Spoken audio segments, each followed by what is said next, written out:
dalka Soomaaliyeed ay wadaan oo ay ugu diyaar garoobayaan sanad guuradii 58 oo ku aadan khamiista soo socota hadii alla idmo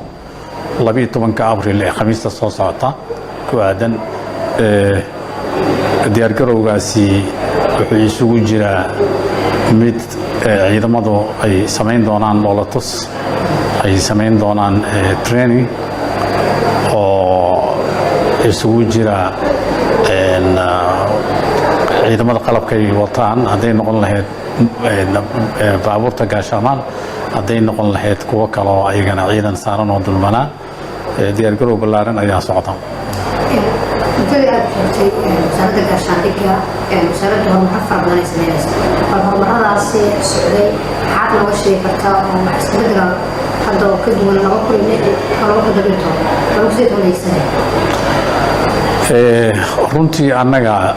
waxaan xooga saarnay dib u dhiska ciidanka xooga dalka Soomaaliyeed waana wadnay ciidamo badan tababaray ka soo baxeen oo waxaan bilownay inaan registration u sameeyno oo biometric ah oo ciidanka la diiwaan geliyo isla markaasna waxaan diyaarinay numberka ciidamada qaarkood number ma lahayn inaan sameeyno tirakoob rasmi ah ciidamada ay mushaar ku qaadan karaan teeri kalena waxaan u diyaar garoonay howlgallo aan rabno inaan wadanka looga safeeyo qolada argagixisada shabaab diyaar garowgaasna waa wadnay marka xamdi mushaarka ciidanka سأشتري قبل أن أسمي قلب بترسل لقول لها عقود حاجتها الدولة لها ولا صحيحة الصومالية مشارات كدولة الكسيان عقود سميهم مغتاب بسجرتها كدولة عشان مشارات horta mushaaraadka ciidanka waa waajib saaran dawladda Soomaaliyeed in askariga xuquuqdiisa ay bixiso askariga waajib uu leeyahay waajibkiisa inuu guto kama waatin ka askari annagana waxaana saaran xuquuqda askarigaas uu leeyahay in la bixiyo mushaaraadka guud ahaan waxa ka wakiila dawladda Soomaaliyeed inay bixiso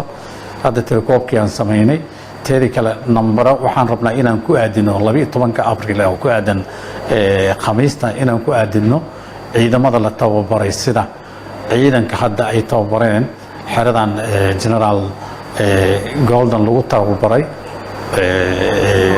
imaaraadka ay tababareen ciidan imaaraadka ay tababareen laakiin waxay ka tirsan yihiin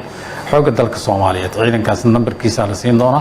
mushaaraadkoodana de waxa ka mas'uula dawladda Soomaaliyeed inay bixiso hadii la idmo insha Allah macnaheedu waxay tahay in ciidamada ay qoray mushaaraadka u soo jirtay dawladda imaaraadka inay dawladdu la soo wareegayso oo mushaarka bixinayso nambarka ciidanka lagu beestiray dawladda Soomaaliyeed guud ahaan xil ayaa ka saaran ciidamada meel walba ay joogaan dugsigaasi waa dugsi tababara mushaaraadka la siiyana kuwa ku meel gaaray ahayeen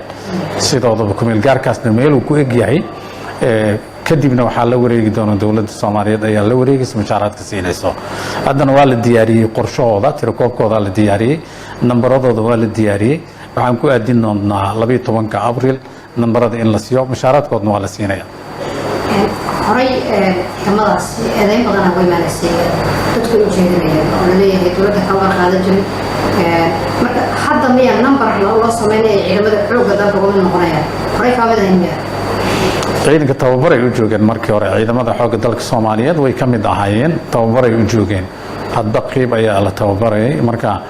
tababarkii guud ahaan hadda way dhameysteen inta badan way dhameysteen marka hadda number loo sameeyay hadda la rabaa guutooyinka